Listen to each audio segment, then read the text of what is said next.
Hi, Megan. Hey, Steffi. Hey, Hey, Christian. Christian. How are you? I'm great, guys. Thanks for having me on. Welcome Yes, to the Barn Besties channel. we are Yeah, so I'm excited. I'm very excited. I think you guys doing just awesome job.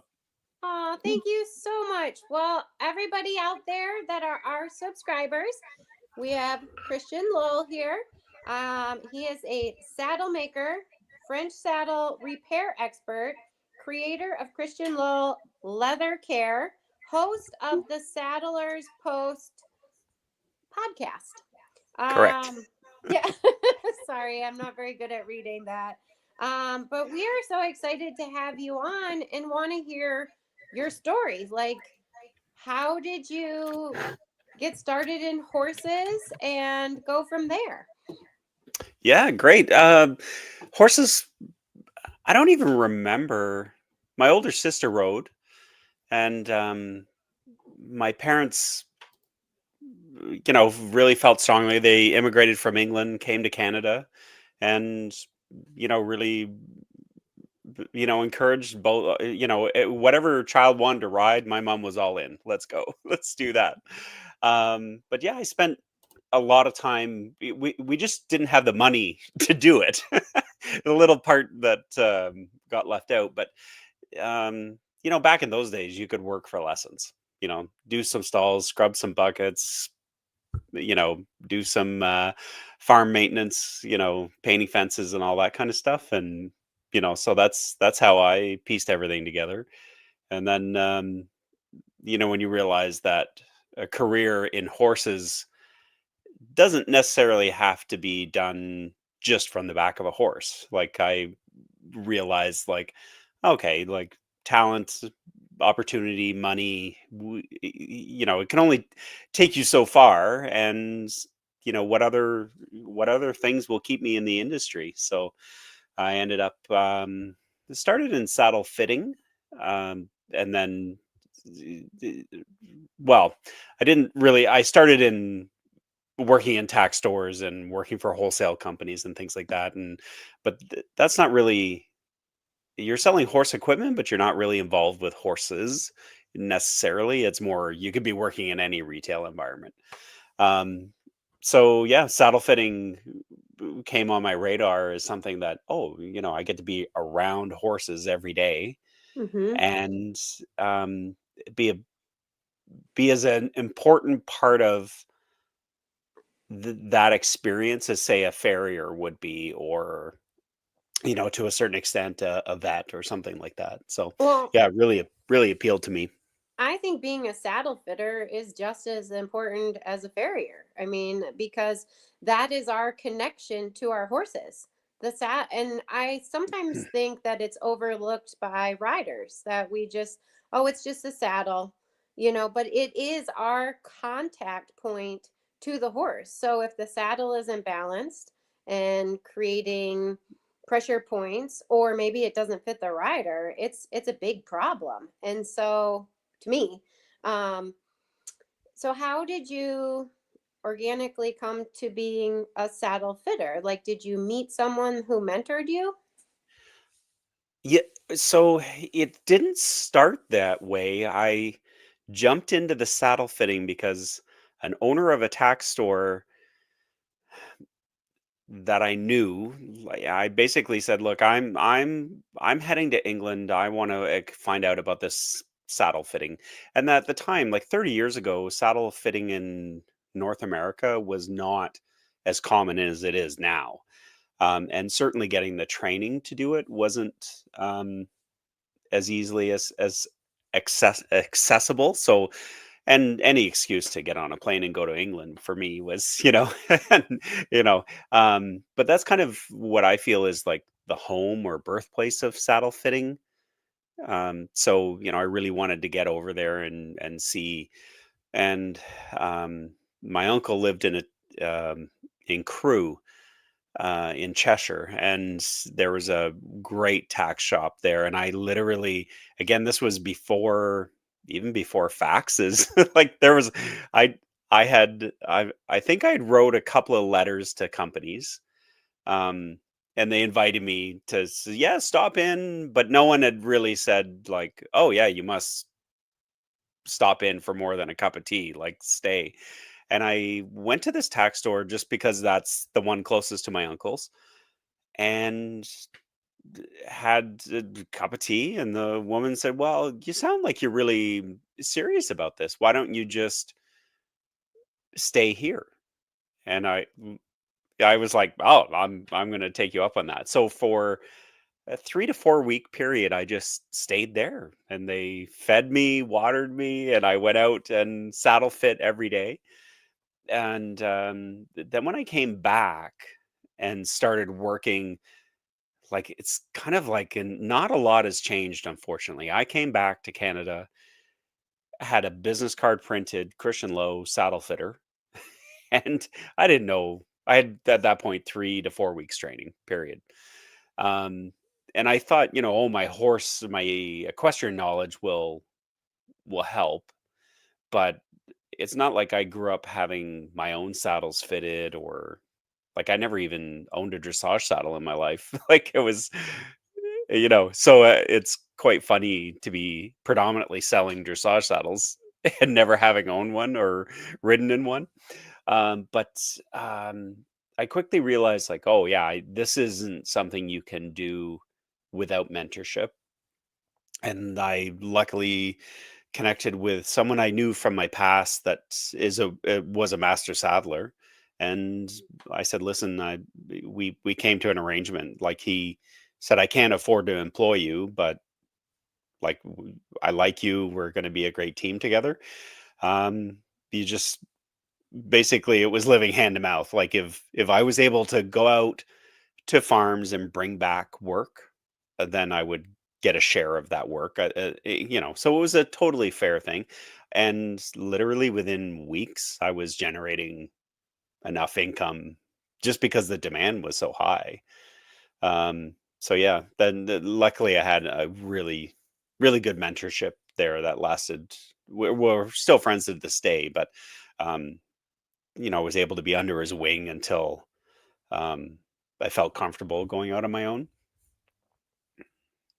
Yeah. So and then that was just the saddle fitting part. And then after you fit saddles for a while, you realize uh, w- to have the saddle making skills to go along with that would be like off the charts. And it is, because once you start saddle fitting, you start getting really geeky. Like, well, how is it made, or why is it made that way, and what are all the limitations for? Like, because you get Tell into these us. rabbit hole conversations with Oh, clients of like, and it's like, well, that's just because that saddle's built on that particular tree, and then you're like, well, you could spend a lifetime just studying trees yeah. and tree Oh, shapes, right? Like, yeah. So I just kept pursuing whatever rabbit hole I could go down and find mentorship in. I would just keep doing it.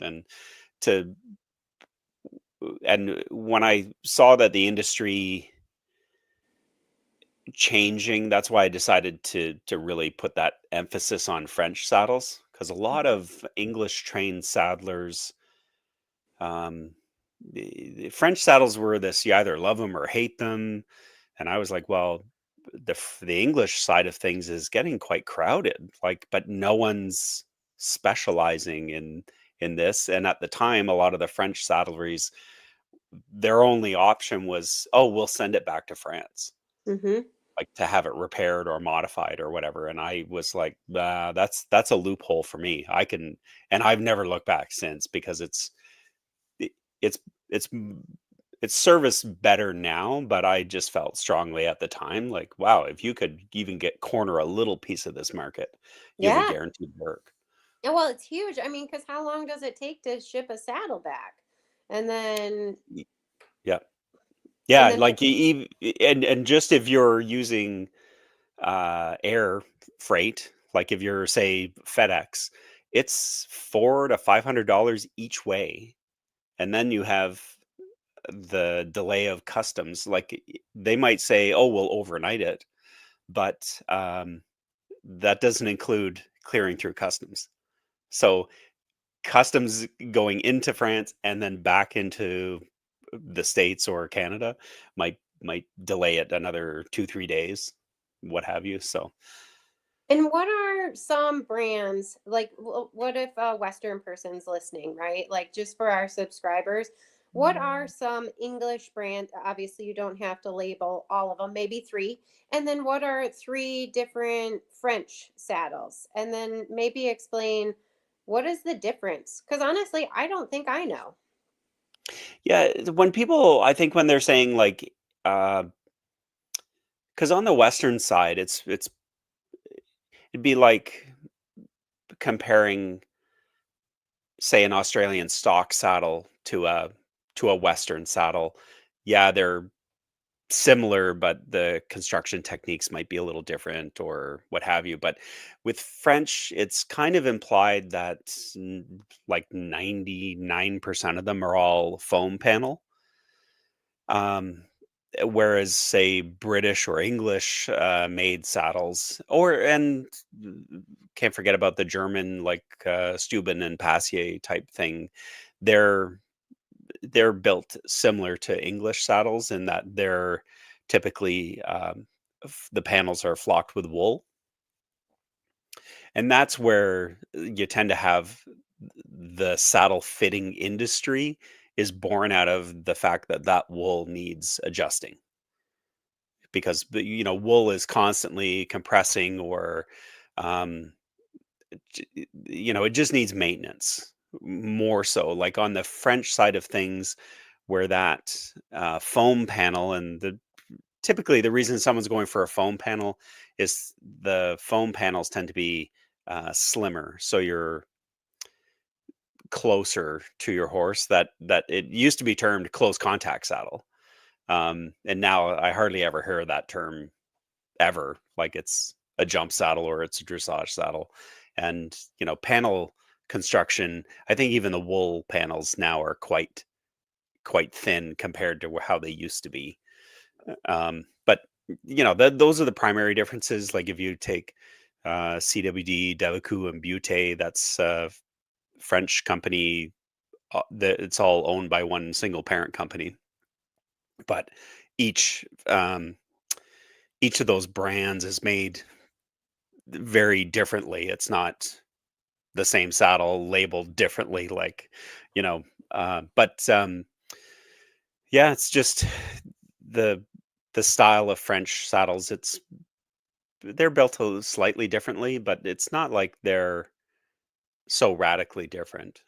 Like if you were saddle shopping and just said, I don't care about the country of origin, or I just want to do dressage work or cross country or show jumping, you'll find that the principles of balance and how that saddle places you on your horse, I find that to be those are universal factors, and that's the same whether you're talking about Western um, fitting as well. Is that the principles of sitting on a horse with your core over the horse's core um, in balance is the same no matter what you're fitting.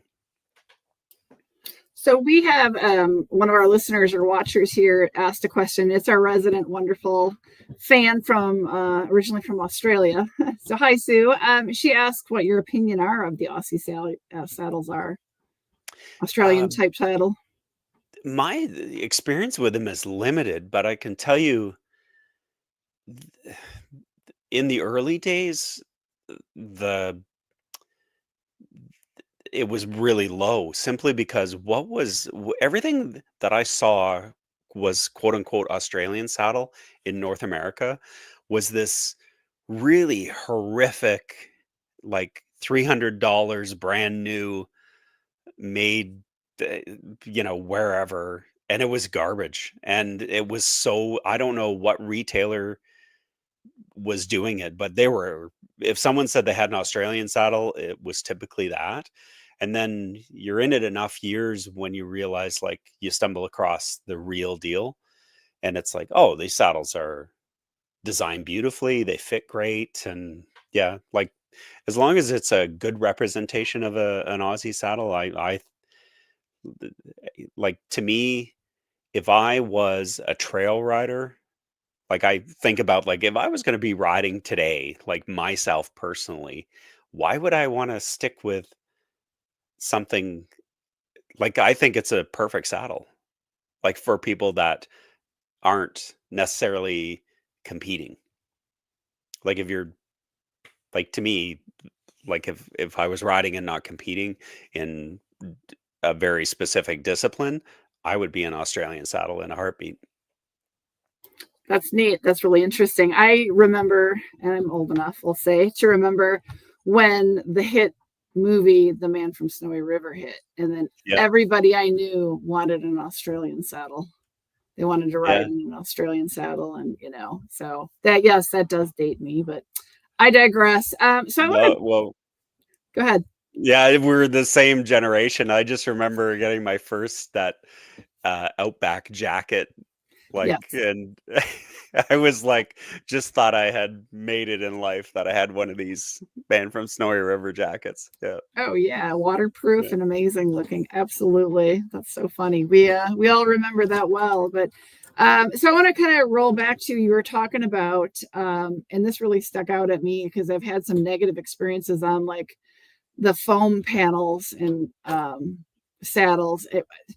I just remember back to I knew a gal who had it was a thoroughbred mare that kind of was sway backed, and her saddle was, it was just these glued in foam pads, and there was going to be no adjustments that anybody at that time was going to be able to make. The foam was all glued in there, and it had kind of compressed to whatever horse it had been on, and it just, I don't know. And we basically the saddlers at that time said there's nothing they can do to fit a saddle like that. So how does that roll into modern saddle fitting? yeah. So there are for sure some really poor examples of like foam panels, but I'll argue it both ways. So I started off specializing in wool, and for sure was fully drank the Kool-Aid of like wool is far superior to anything else. And now that and it was a business move to start concentrating on the foam saddles, and it didn't necessarily start out as a saddle fitting thing, because if you're trying to become a saddle fitter and hoping that the hunter jumper industry is going to be beating a path to your door, like they're not as into saddle fitting in the same way. So I'm getting off on a tangent here, but it's in the last few years, the actual sculpting of foam and building it up and treating it like a wool panel, like adding, taking away, um, working with the shape of the tree to enhance like the contact with the horse. That's something that's really come about in my opinion, the last few years, and where almost all my day is dedicated to that. So you can, you know, the attitude of like, oh, foam, it's not adjustable is kind of doesn't apply anymore. But the early days of foam panels, the leather skin, the outer skin was glued to the foam.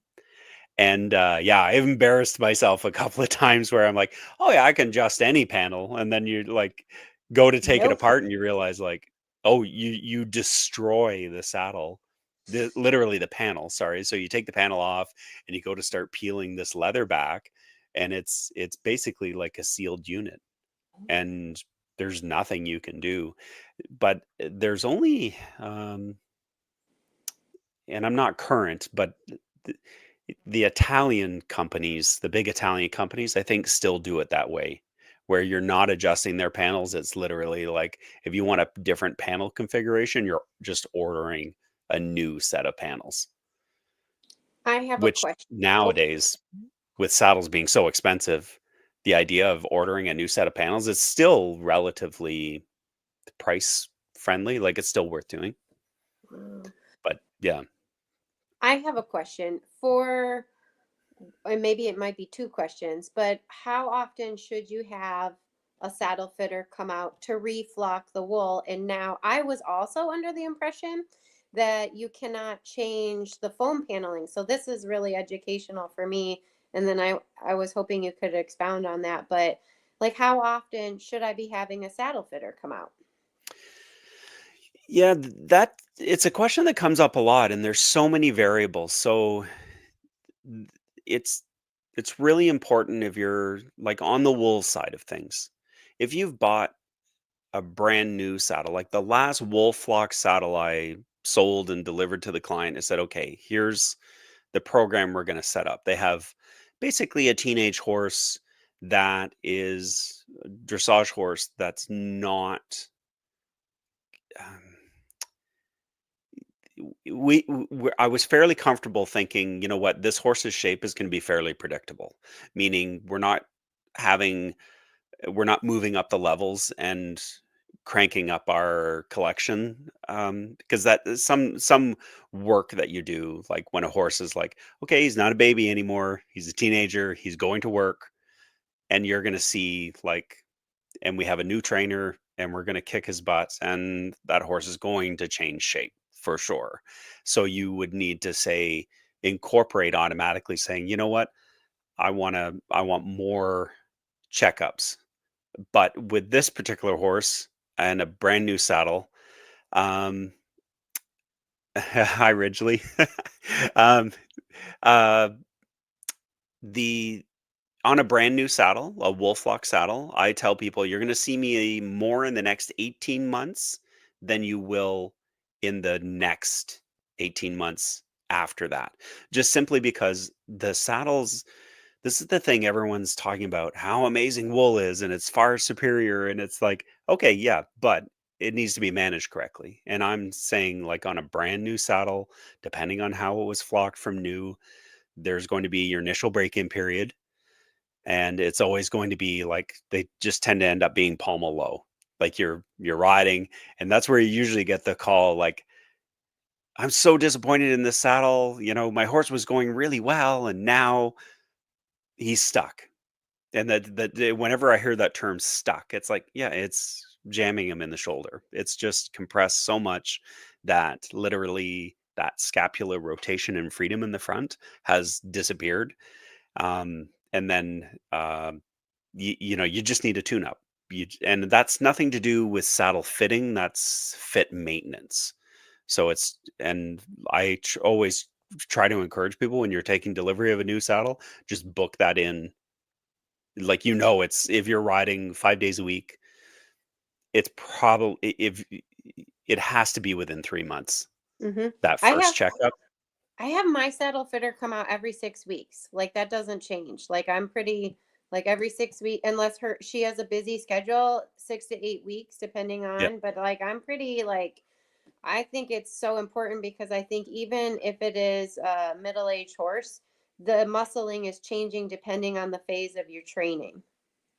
It's true. Is So that too much then? it it's personal. Like, I always, if you're going to do saddle fitting, it's first off so critical. It's important to have a great relationship with your saddle fitter. So it's got to be someone that you trust and that's consistent.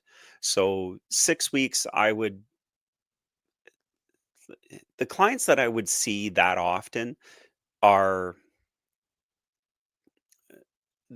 usually expecting, like, we're bringing a horse back from a time off, or we know that, yeah, we're upping the level of training. It's probably on, for sure, this side of a lot. But you know, the people that go more than 9 months, like, I find the sweet spot is 9 months. I know from 6 weeks that probably sounds like, wow, that's crazy. But I would rather have, because you have to time it just right. If you're going to do what I call like a micro adjustment, it's very hard, um, to get it just right.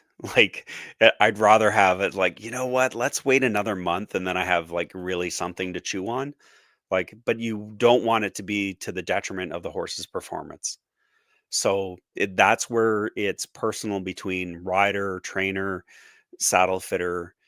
Um, and but I love the idea. Like I tell everyone, if you're proactive about your saddle fitting, like all the horror stories and all the bashing of saddle fitters that I see online, sometimes the negativity around, oh, my saddle fitter caused this or did that. And it's like, if you are proactively fitting, there's no way. If you're on a good program, it's that's what you're describing should not be possible, because those small adjustments wouldn't cause these massive negative reactions. If you're going to go until, and it's another thing I tell clients, if you're going to go until you think you need an adjustment, I guarantee you've probably gone 3 months past when you desperately needed it. Because I would say that you've gone weeks blaming shoeing, blaming footing, blaming the time of year, blaming attitude of the horse or something. And it's like, yeah, literally, like what performance, and this is an athlete, and you've literally given it the worst fit, because it slowly your fit degrades a micro amount every week or every ride, or however you want to say it. And the idea that y- you if you're waiting until you think you need it, that's reactive fitting. But proactive fitting is like, I'm not sure if it needs fitting or not, but I know an expert who does. And they're going to come out, and sometimes what they do is like so minor, you think, oh well, and that's where I tend to discuss with people, like, peace of mind is worth more than anything. And if you that's where trusting the fitter you work with too is so critical, that you're they didn't do something that was unwarranted just to create revenue for themselves. And I think that's the a bit of the fear that you have sometimes, is clients are like, I don't need any bad news right now, I don't want to get a saddle fitting. Yeah. So I want to, we have a question from the audience. So Sue again had a great question. She says, what about the heavily tooled Mexican saddles? And I don't know how much tooling necessarily goes into things, but can talk about that maybe a Yeah. little bit. I think Western. When I read that, I'm thinking like a Western saddle. Yeah. But There's a whole like side of, like, if I could split my career up or go into the next phase, because there's when you think about Spanish and Mexican saddles and how ornate and tooled they are, and just they're beautiful, but that doesn't mean a thing to me as far as a fitter goes. And I've never tooled leather in my life. I mean, I look at it and think how amazing it is, but it literally is decorative. It's nothing to do with functionality. So it and it's amazing decorative value to it. And they're like works of art. There's no question, but it does not, um, to me, of someone who promotes leather care and promotes cleaning your tack like that, like anytime you have a grain, tooling, anything on a saddle, it is just a collection for dust and dirt. very So true. you have Very to have a true. really good cleaning regiment for sure on a tooled Yeah. saddle. I'd like to kind of continue down the line of the thought of the Western saddles. Western saddles I've had experiences with are basically there's some sort of, wool or something, or sheepskin glued onto the underside of the saddle. And as long as the tree is either not too wide or wide enough, you just throw a thick Western saddle on and off you go. So, is there a little bit more to Western saddles, or can we talk Yeah, about that a little bit? so I have to say, in the last, and I had her on my podcast not too long ago, a saddle fitter that works for Burns Saddlery, Wendy Wynn. If you, and because my experience with Western saddle fitting, when you're out on the road and you're working, and invariably, like again, when you kind of are set up as a saddle fitter, you tend to predominantly see majority is dressage people, then eventers, then some jumpers, and some farms, and especially in a northern community where I live, where it's more predominant Western.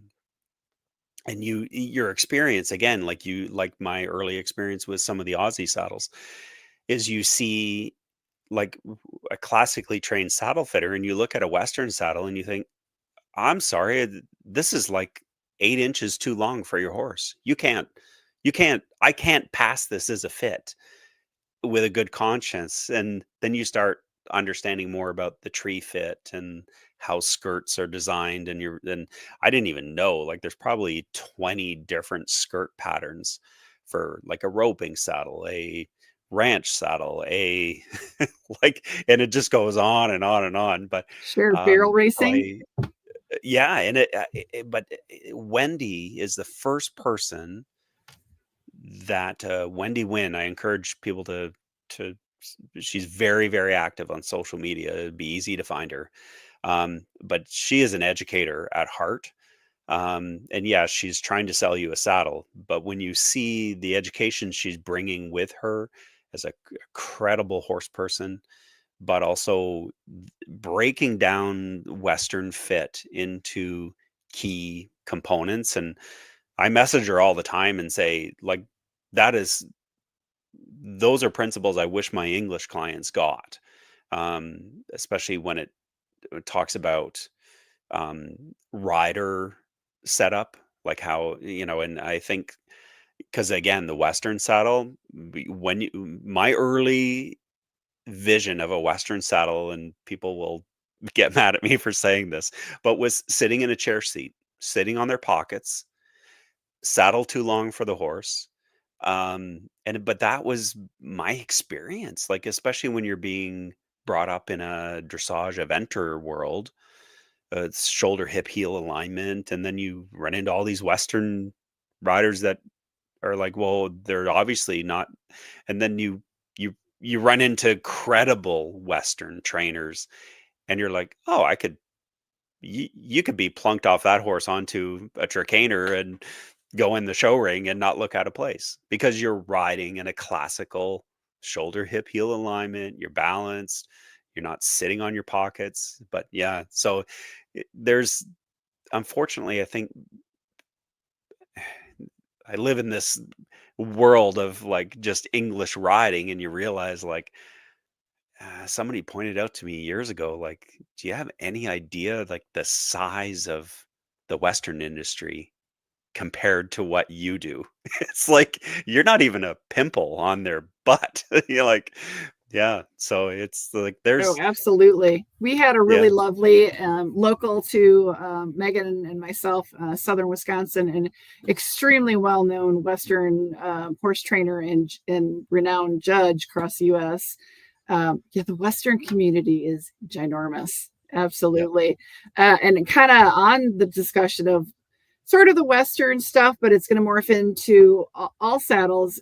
Sue actually asks, how essential is it to have a good saddle blanket? I think the hunter jumper people sometimes want something thin, and then they put this like fluff riser thing that's like and then you get a thick Western pad, and then you get kind of just a simple square dressage pad. So everybody seems to have these, maybe I shouldn't say everybody, each discipline kind of has like the go-to padding that people are like, yeah, well, if Megan's doing it, I'm doing it, or if Stephanie's doing it this way, then I got to do it. yeah, So can we talk a little bit about padding under a well-fit saddle? yeah. So, and this is something that I didn't think would happen. So in the early days of learning saddle fitting, and when you meet other saddle fitters, you can almost tell where they're at in their stage of of their career. So everyone, I didn't, but a lot of saddle fitters I run into, they decided to become a saddle fitter because of how horrible they think saddles fits, or that they had a poorer experience with saddle shopping, and they're going to get involved and change everything, right? And one of the early things is, if your saddle fits well, you should not need corrective padding, or a lot of padding, or a half pad.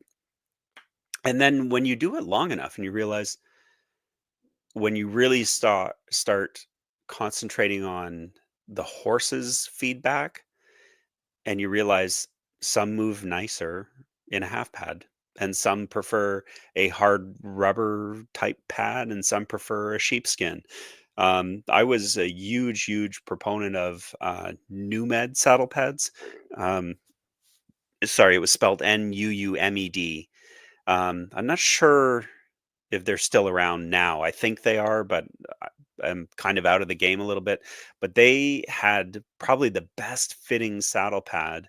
And it's something I stumbled across, because as a fitter, you start to realize, like, well, your saddle fits as well as I think any saddle's going to, but please don't put that pad on. And in the days of, like, where, like, oh, some people have like 20 and 30 plus saddle pads, and some of it's like, oh, I've won some, um or I just buy them cheap because it's great, you like to keep them clean, so you replace every ride or what have you. But I'd rather see you own 6 good quality ones. And even, like, I'm huge into cleanliness is everything, and a lot of times pads are such a pain to wash that you tend to see people not washing them often enough. But the shape of the pad is critical, and I think whether you're using um, a, a half pad or not is should be personal between you, your horse, and your saddle fitter.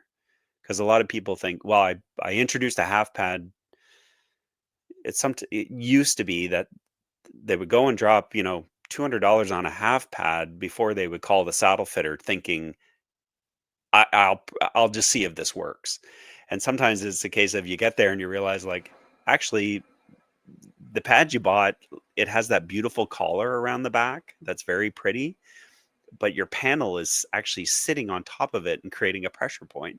So if you had bought the one without the collar, you probably would have been perfect. So that's where sometimes, like, they always, and for a lot of people too, it's an emotional thing. Like, you want to do something nice for your horse, and you think, this feels nice to me. Like in the tack store, it felt like the tactile thing made the sale, because you thought, oh, how could the horse not love this? But it's the shape of the pad. And for a while, it was really super trendy to have very ornate saddle pads, like with binding and then triple piping or double piping, so your farm colors and everything. And that piping was causing rubs along the horse's wither. And it's like, you just you made a decision based on how something might look, and only people 10 feet away from you can tell what colors are on there. um and yeah, so it's important, it's critical, like, to have good padding. And I think with Western fit, you'll see it's an integral part of, like, and they're using up to 3/4 inches of felt. But it's a critical part of the fit.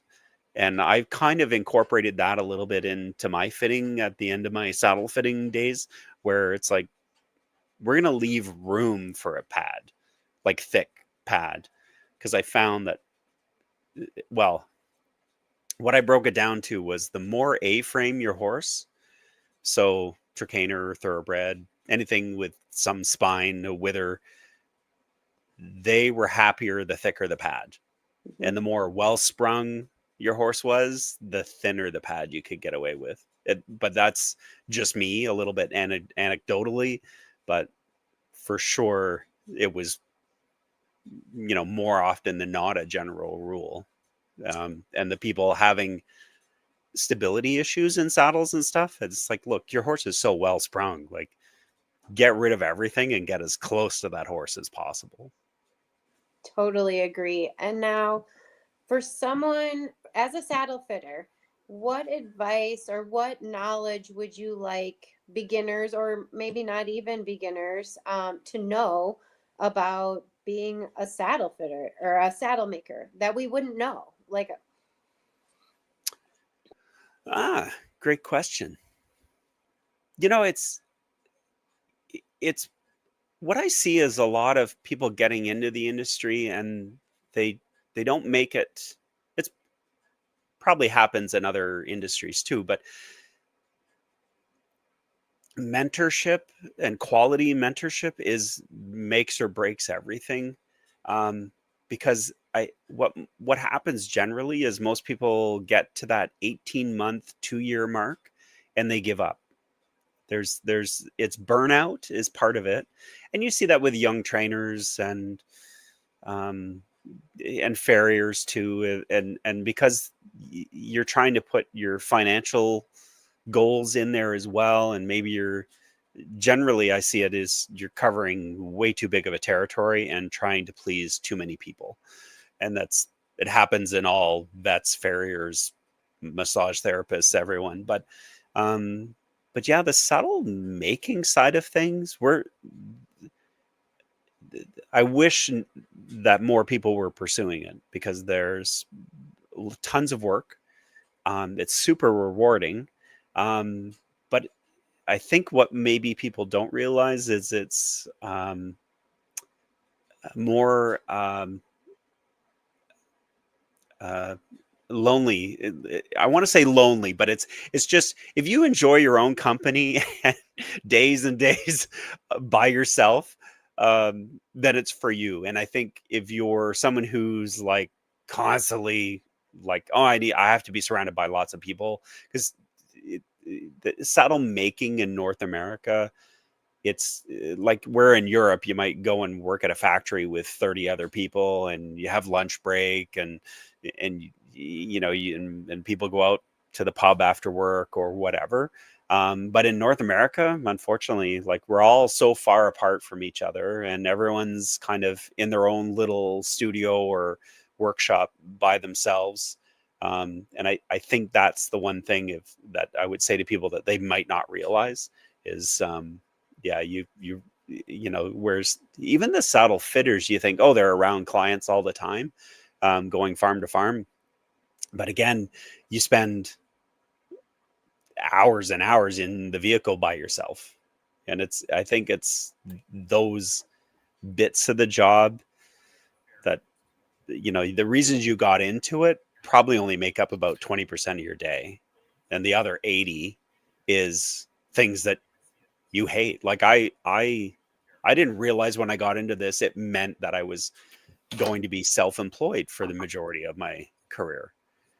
And I'm not someone who's suited to for things like, I have mild dyslexia, and no, I have never submitted a tax remittance on my own that I've done myself that's been correct.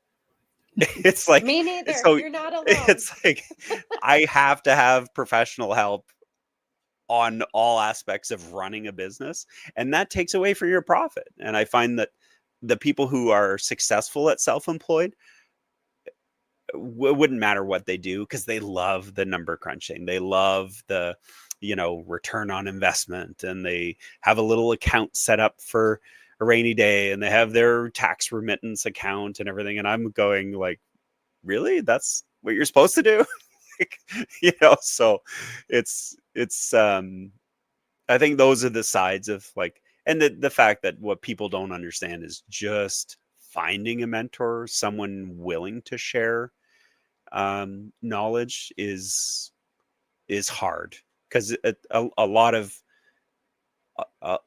experienced saddlers, saddle fitters have had to work really hard to gain the knowledge, and expensive, like flying back and forth to Europe or going to seminars and keeping up on their professional standard type of thing. And then, someone wants to be like, oh, I'd love to learn all that, but can you just give me the Coles notes and make it quick and easy and simple? And it's like, no, I can't. And also, when I'm stopping working to help you, um, my income, I'm not generating income. So it's hard to find someone that really wants to to bring everything forward and enrich the whole industry. So that's very true. So we had a question again from one of our viewers, and it brings us into the topic that, of course, we do want to discuss quite a bit is your leather care. So let's talk about, great. so Sue's got a question here. What's the best way to feed dehydrated leather? So let's use that question to really kick off and talk about your line of leather care, because I love leather. I love cleaning leather. I love conditioning my leather. If I could own every purse in my closet, I want it to be actual real leather. As a little kid, I loved going to the tack shop. I loved leather, but it took me a long time to learn how to care for my leather and understand that it's not good for it to dry out and get cracked. So Yeah. yeah, When I hear like someone say, oh, like, oh, it's dried out, and it's like, why? How? It shouldn't be. But a lot of it is the whole, and again, like when you start getting really passionate about saddles, and I was never, it didn't come from like, I would still say my leather knowledge is like so, like I only, y- the but the one thing that you would see constantly is like saddles poorly cared for when you're outfitting or when you're repairing tack. And I get it if it's a turnout halter, that's legitimate. Um, that you don't have time, but with proper care and maintenance, it wouldn't be so crusty and dry. But hydrating dried out leather, one you had to be careful is, did it dry out so much that the fiber that you've weakened the leather permanently? Like sometimes it can be just damaged permanently. But and this is where I developed. It started off with a leather balm, so um, something that's like a paste almost that people are used to. Um, and that's why I followed up with developing the saddle oil. And it, the drier the leather, it makes more sense to start off with an oil. Um, or you can take your balm and heat it almost to a liquid. Like you could do it with elbow grease, but sometimes you can just take a little bit of balm and microwave it very gently for like a very short period of time, or um, put it under a heater for a little bit or whatever. And when you see that it starts to liquefy, then you can just use it as an oil.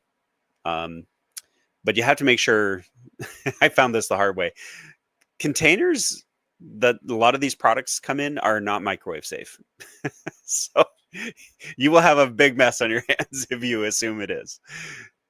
So, but and you cannot fix like dehydrated leather with one treatment.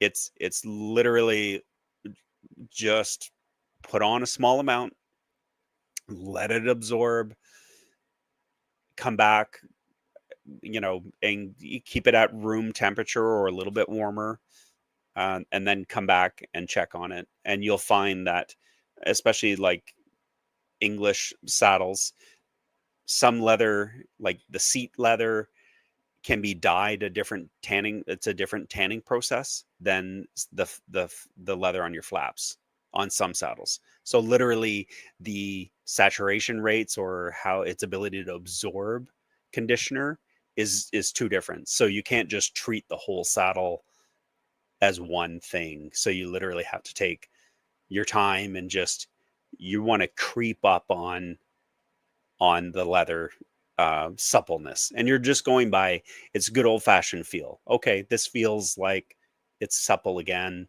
And if you haven't let it go too long or get too dry, then you should be able to save it. But the oils tend to be better at that, and then follow up with a balm as the maintenance. But hydration. Can we talk about cleaning, like soaps, saddle soap? We'll just give it the quote marks. Yeah. So Yes. I'm assuming ideally you don't let your good leather get crispy and cracked, but let's just talk about, new saddle. You're riding your horse 5 days a week. Arena's a little dusty, whether you're in it or out it, or you're on a trail ride and the farmer's working his field and you're kind of riding through some dust. And yeah, what do you do? What's the best care practices for a daily use? Yep. It's the dust is the number one reason why, like, my line of leather care, like, you do not have to worry about having this greasy mess. This is what kind of spurred me on to. It wasn't just like, oh, I want to have my name on something. It was like, I really want it to behave a certain way, and that what happens with most cleaners they're all pretty good. Like I'm a proponent of glycerin based soap. I'm not going to, what's unique about the Christian Lowe Leather Care is I've added tea tree oil into that, because I think the number one, all the products, kind of my internal tagline is, if you're going to develop something, does it answer a question or solve a problem? And the problems around mold and dust are huge. It depends where you are. Like, I'm sure in Arizona, they don't have the same mold issues as we do on the East Coast or what have you. But that dust is when people have conditioned their saddle and it's just sitting on top of the leather. And then you ride in a dusty arena and that gets in there. And then literally your stirrup leather is grinding that fine dust into the leather, and it's just prematurely destroying your saddle. And people are like, but I clean it every day, or I condition it every day. And it's like, yeah, part of it is your technique, but also like the product you're using. Your leather should not feel greasy, and it should, if dust is on it, literally should be able to be wiped off with a dry, soft rag. And I'm not even one of these people that, you don't have to clean your saddle every day or condition it every day. It literally needs to be about feel.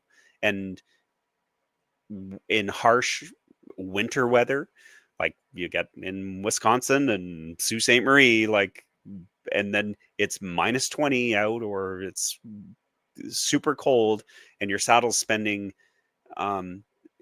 some people take their saddles home, but I find most people are just like, oh, okay, modern farm, the tack room's heated, but it's typically a lot of electric heat, and it's dry, and because it's super cold, your tack is dry as well, and you're gonna have to condition it more often.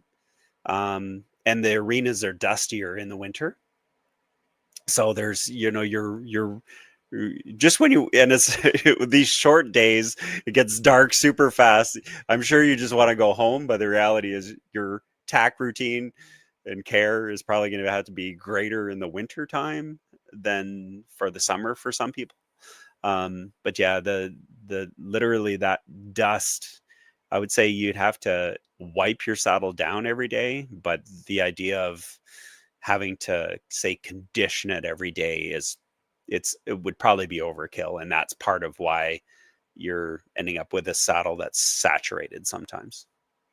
We see that as often as saddles that don't get enough care, like it's 50-50. Like, What about the brand new boots or the brand new bridle? I don't do it to the saddle, but when I get a new bridle, not the reins, I soak it in neat's foot oil. Is that the right thing to do? Because it's super hard. And what is your recommendation with new tack?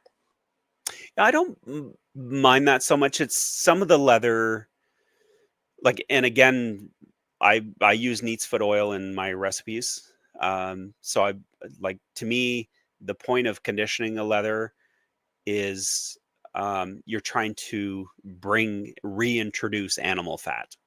So the neat's foot oil it's beef fat. That's that's what it is. And um, I find, just as it is a standalone, like neat's foot only, it's kind of, it doesn't, like the saddle oil, I blended a bunch of things so that it has a better finish on it. But if- whether, like some people, like that's a fairly common practice, like just dunking it, but obviously don't overdo it to the point where, because you can oversaturate the leather. But yeah, generally with new tack, and sometimes what people don't realize is that bridle might be a year old, like from the time it was made, like the leather's left the tannery, it's going to be made into something, then it gets made into that, say, bridle. How long, like how old is that leather actually? It could be up to 2-3 years old by the time you get it home from the tack store. So it will, and now it's not been exposed to sweat and dirt and like regular use and stuff, but yeah, it can be a little hard, a little dried out. So yeah, there's no problem with like giving it, like, and it's like with saddles, like most saddles, either the person selling you the saddle does the first conditioning, or they recommend that you do it right away, and it's literally a very heavy conditioning, like a good soaking. And that's typically with Western and English, I find.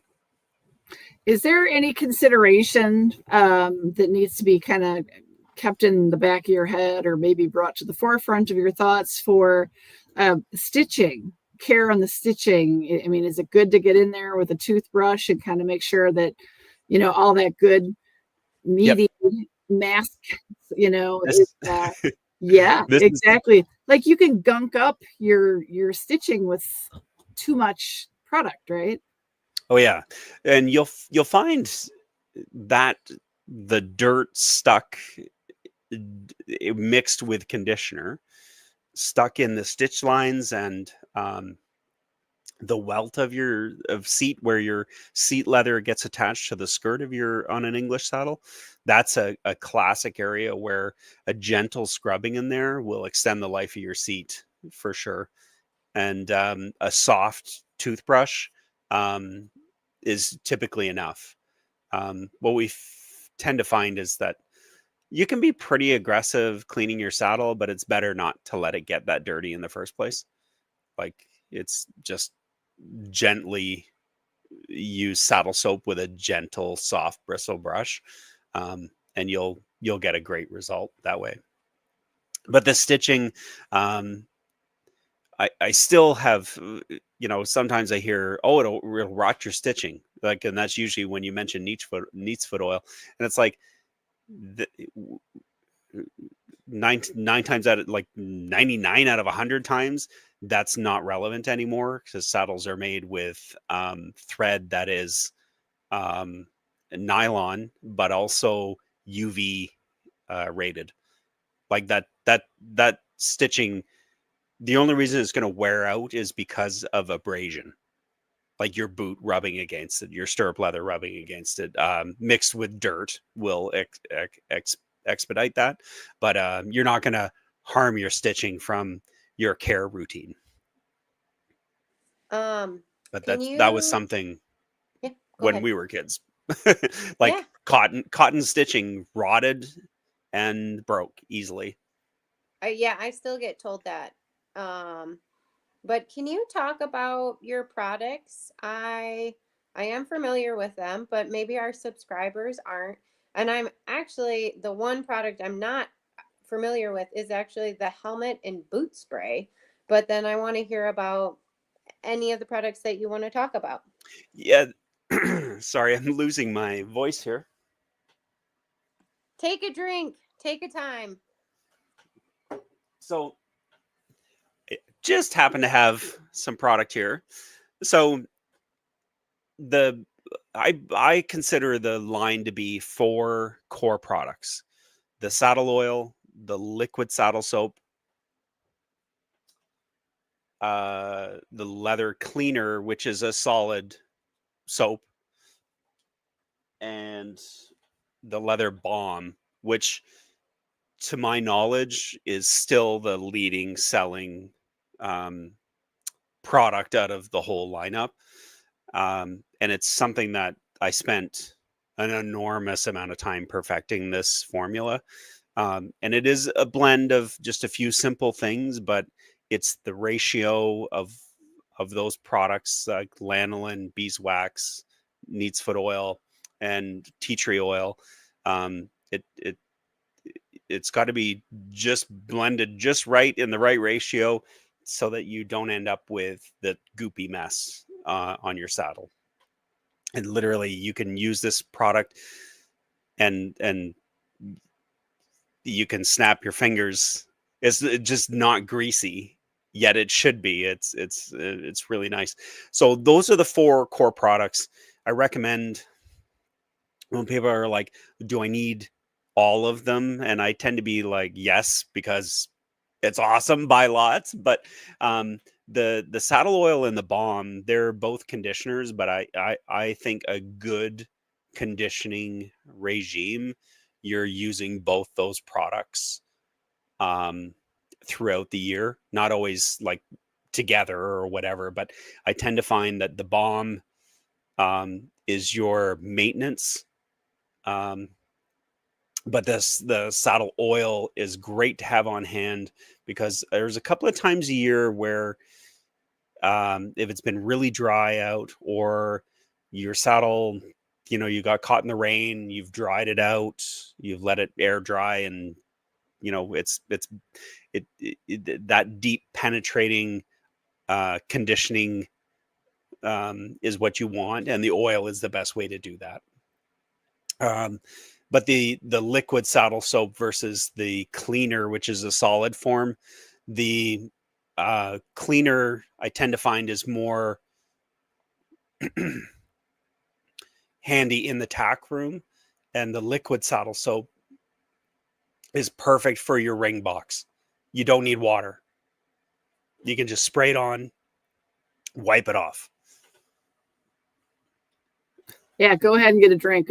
We do the same thing. It's hard to sit and talk without something to drink. But Ridgely said here that they're using your leather cleaner to rehab a Western saddle, and they're saying it's literally is lifting the dirt right off the tooling. So that's impressive, because tooling, as we mentioned earlier, is just a big collection pot for dirt and grime. Yep.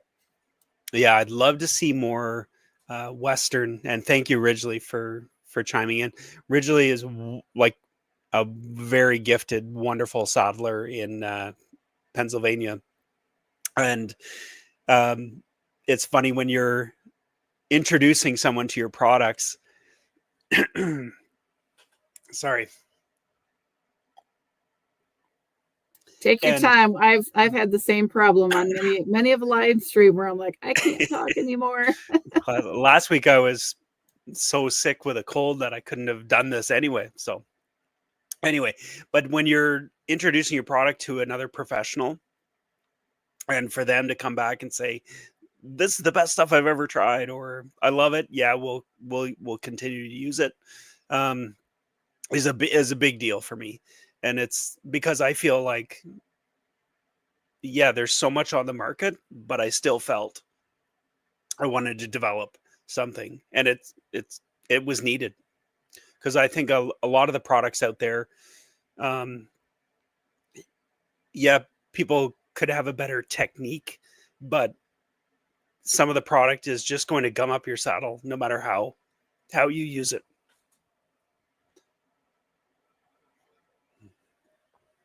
So I've got your website up here on the screen for people. Are there other places they can find your products, or is this the go-to? Yeah, so the website, great place to buy it, but you'll also see that there's where to buy. So if you want to support your local tax store, which we're huge proponents of, then you can just find out who's in your area. And Oh, hold on. I will Yeah, say, go ahead.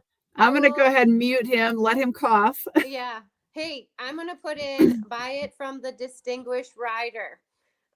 They sell Kingsley riding boots, but they also sell Christian Lowe products. And that yep, is actually how I heard about your products, is because they gave me your products, and now slowly my clients in my barn are buying them because of the Distinguished Rider. So I have to put that in there. Sorry, Steph. yep, yeah. Distinguished Rider was well, and it's interesting, and I don't know how many people feel, COVID hurt a lot of businesses, but for us, it really launched it. And I think because people were looking to support small business, and Distinguished Rider, like, was at one point number one account, and then as we picked up like a big chain store in Canada that obviously took over, but um it's it really makes a difference in that it's quality people like that appreciate, like, we want everything to be just so. We want to recommend the best, and those are the people that are been so loyal and good to us for sure. And And that's I have to say, definitely Marissa. She's amazing. So yeah. yeah, and it's nice that like Ridgely, like Marissa, people that are like, look, we're not going to recommend something just because it's profitable, or because um it has to be something that we can hand on our heart, say to people, this is the best stuff that we've found so far, try it out. And but the things like, you had mentioned the helmet spray, it was another thing where, um when you look at the type of client that would use our cleaners and conditioners, are the same type of people who are like, yeah, we would love to have a good helmet spray.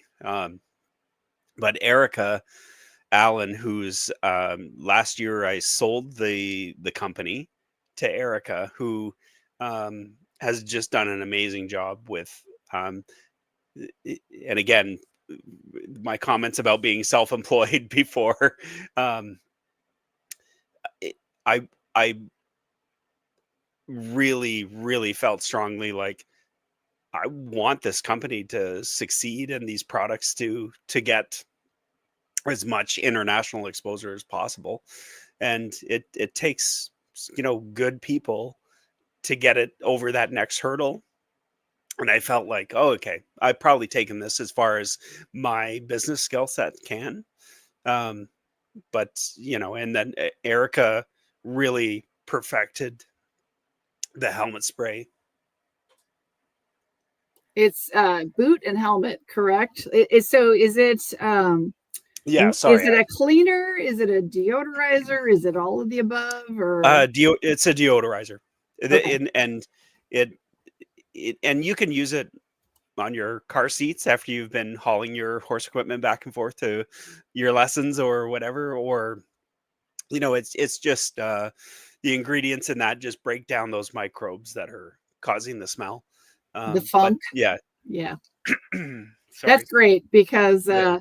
yeah, I mean, you go out and you ride for 30 minutes in summer and you're soaking wet with sweat, and it's literally from head to Oh yeah. toe in your boots and your hair, everything. So, Well, yeah, and again, I don't know how differently you can do it, but putting everything in your tack locker afterwards is the worst. It just, yeah. So I got a wild question when he comes back, Megan. So Megan, I'll ask you first.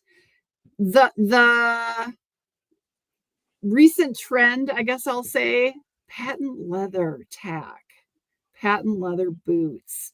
Hate them. I hate it too. I've never liked patent leather, and I think you're either on team patent leather or you're on team traditional leather. So I maybe think Christian, I don't even know what is patent leather. Let's start with that because I don't like it, but that's neither here nor there. What So exactly is patent leather? yeah, and we do have a patent cleaner as well, and Marissa has sold so much of that. Um, so I was never a huge fan of patent, but I think it was mainly because I considered it to be something that was on show harness, or like just it's just being old fashioned, and now you're seeing it on everything. Like people want to work it into whatever they can, but it's it's a leather substrate, and then it literally is quite the chemical cocktail, um, of poured on top of that leather, if you like. So I mean, it's not plastic, but it's a quality patent leather. It's not plastic, but I'm telling you, it's like, you know, I used to say to people like, well, you can just wipe it off with window cleaner if you want. But we have found that um, that's a little too aggressive. So the patent cleaner was designed to be a little more like, okay, that this actually is a solution to it, but it's not something that you can really you can't really condition that leather because it's kind of impermeable now. It's sealed. So but it tends to last and last and last. It's not like I see patent leather breaking down or cracking or anything. So it's pretty well, bulletproof. that's funny because mine cracks. And maybe it's because of the harsh weather in Wisconsin. I don't know. I mean, Maybe. because I have one client, the bridle kind of cracked, and then I have boots like where in the toe where it kind of folds. Yeah. Um, there's a little That bit of is a high stress yeah, area for yeah. sure. But yeah, The but it rest of it it, is no. like on a traditional boot, cared for nicely, conditioned and kept clean and stuff, you probably wouldn't have experienced that as quickly. And they're super I don't hard to know. break in. Like they're not giving at all. They're actually my least favorite boot. I mean, they're beautiful for the pictures, but like for me to be able to ride and have my boot, like to me, it's really important that the boot fits me so I can utilize it and mold it towards my horse. So it does affect my riding. Yeah. Yeah, and I wouldn't say that I'm a big fan either, and I just say it does look amazing in certain applications, but yeah, I just always associated it with show harness. That's all. Like, I associate it with those black and white patent leather saddle shoes yeah, of exactly. the was that like the Betty Boop era? I think they maybe started. I Yeah, don't, I get that. Yep. and then they went out and then they came back in, and it's like every several decades they come back around. But yeah, I did kind of cringe when the patent leather started invading into more of beyond the harness world and getting into basically the dressage. I don't think the hunter jumper people are at all interested in patent leather, but I could be completely speaking out of turn. I don't know. Yeah. And I'm a traditionalist at heart. Like, and I get that you want to gi- give your customers more options and make it fun and everything, but the crystals and patent and all the elements being mixed into a saddle, I think I've just found in 30 years, people keep a saddle on average 3 to 5 years.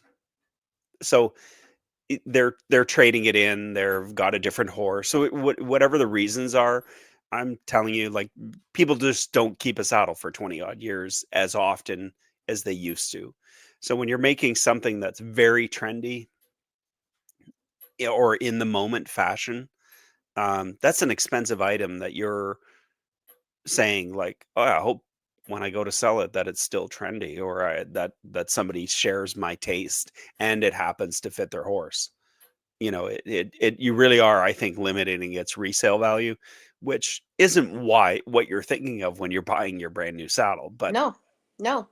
it is something that I tend to say to people, like, you know, like, over a couple of decades, you've had the same person buy a saddle from you every 3 to 5 years, simply because, you know, and their education, like what you see of people evolve from, I want the deepest seat with the biggest knee roll, thigh roll, to, them like having an awakening moment where I just feel stuck in my saddle. I'm like, Yeah, you do," because that's what you wanted all those years ago.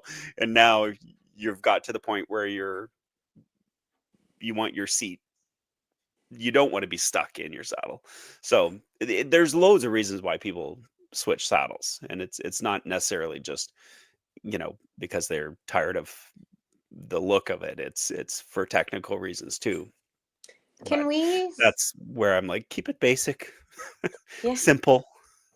can we take a step back and, in layman's terms, for someone who doesn't know about saddle making, can you quickly share with us like the process? Like, what does it take? What is your job, to make a saddle, and how long does it take? Yeah, and I just say, my days now are strictly repair saddles. So what I found,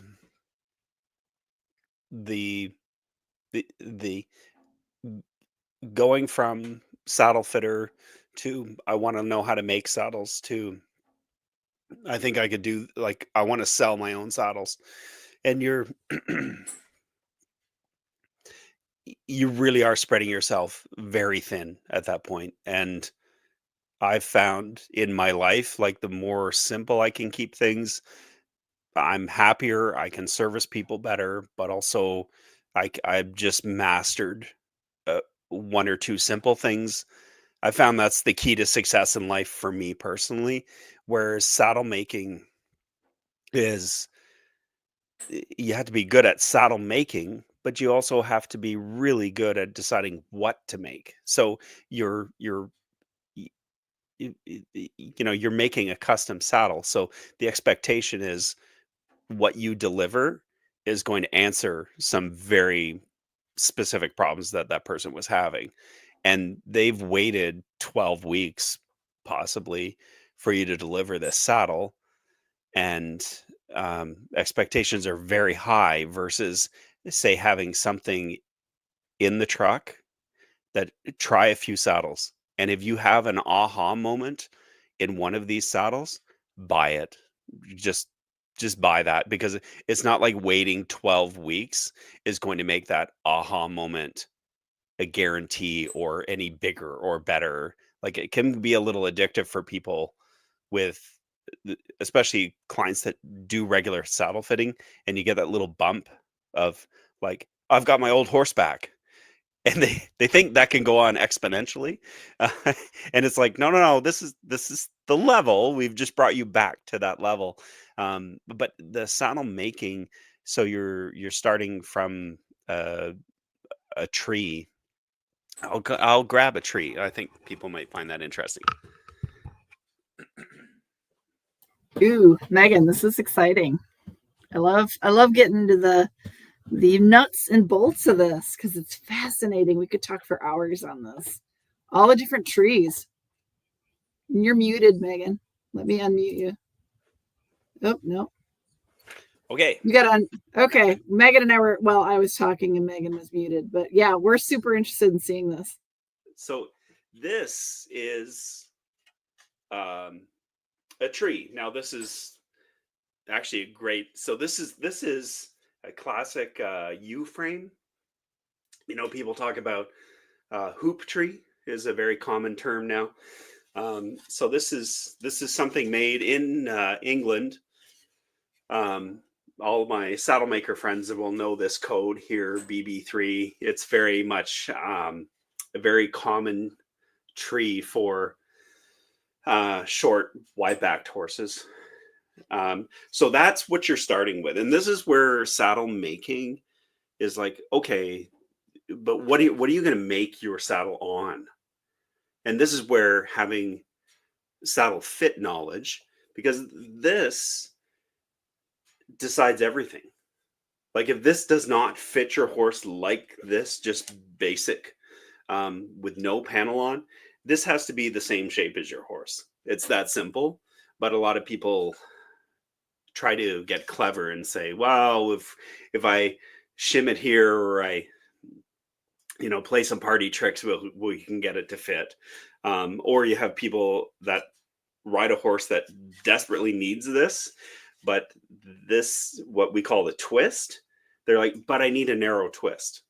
It's like, well, you don't ride a narrow horse. So it's a little controversial, is like, how do I deliver to the rider a narrow twist?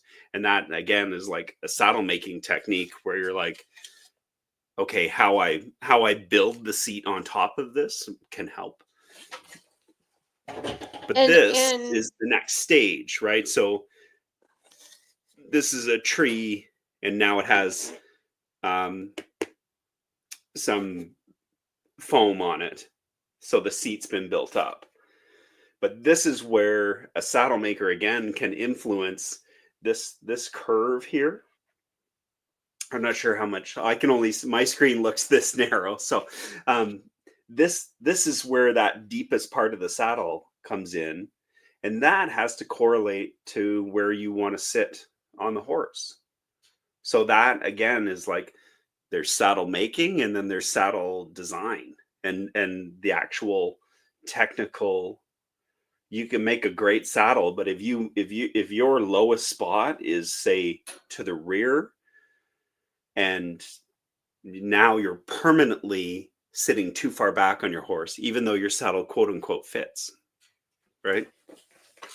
And then you go from that stage to where you're starting to put the leather on. So this is like, that's how all saddle, like English type saddles start, is from the tree, then you build the seat, and then you put your leather on. And this is before the skirts are stitched on and everything. And this is the same for all English saddles, jumping, dressage. So it's done with the tree this way. Yeah, this is the traditional method. Okay. So like this is a jumping tree. Oh, cool. And you can see that stirrup bar where it's very short, like your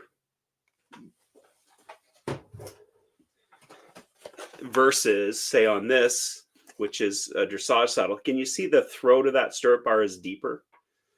So when you're sitting like 3 holes, 4 holes, or 2 to 3 holes longer in your stirrup, but this is a deeper seat. This is a typical dressage, and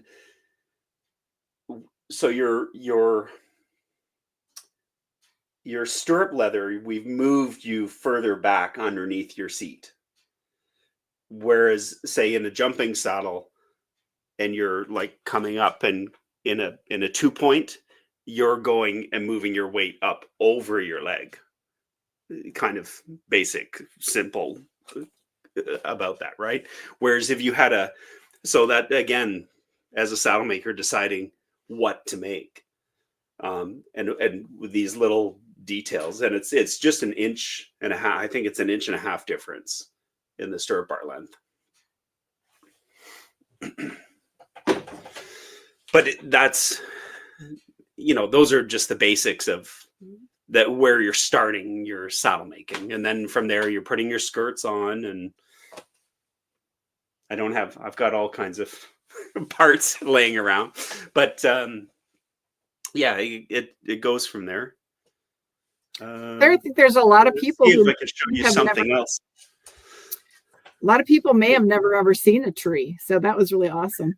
Well, it's interesting because some clients have never, and when I started bringing trees with me on my saddle fittings, some companies have a funny policy, like they don't allow their sales reps or to have trees, and I think if you don't have the basic saddle making knowledge. You don't have to be a saddle maker to have saddle making knowledge. Like you'll find most good quality Western saddle fitters have Western trees with them because what they're really doing, they're very honest about it. They are tree fitting. English people, we don't talk like that. We tend not to be as forward about because what I would do, like I honestly, if I would bring this, and you'll find like a typical sport horse, you like your 8 out of 10 horses. They're either um there's a range between that classic A frame um versus say a thicker set. But like most people are doing dressage in a certain type of horse. So you can literally come to the barn with say 4 trees and or you could have access to like the company that makes this. I think they have I don't know like over 100 SKUs. Like you there but some of these like as in 100 different shapes of trees, but they sell like predominantly all day long 2 or 3 of those simply because the modern sport horse is being bred to be almost like cookie cutter, what have you. But most decent saddle fitters, the reason their phone rings is because your horse lays outside of that little narrow window that everyone's chasing, right? So, but you could walk in and you just put these trees on the horse bare, and anybody with limited experience, no experience, first time seeing a tree can go, this one looks like it's more friendly to that horse, than any of the other ones you've shown me. And that's like and it's that simple. Like if you can just find a tree that's the same shape as your horse, all the other saddle fit issues become very easy because then all you're deciding is obviously color, seat size, flap length, but what the other thing the horse decides, your horse decides what tree shape you get, but it also is the billet configuration because one of the myths, I would say a harmful myth that was going around when I first started out was a lot of vets were feeling like saddles, dressage saddles in particular, with a point strap. Do you know what I mean with a point strap on a saddle? So the front billet is at the very front of the saddle and it's attached right here to the point of the tree. So there was a common belief like that is causing damage to horses. And then and I again, like being a young fitter thinking, "Oh, okay, we'll remove them. We'll move them back or and away from the shoulder." And it wasn't the case at all. What was happening is the further back your billets are, the more likely it is that your saddle's going to slide forward. And people having chronic sliding forward issues, it's typically not a traditional saddle fit issue, it's a billet configuration issue. And it's something that gets overlooked.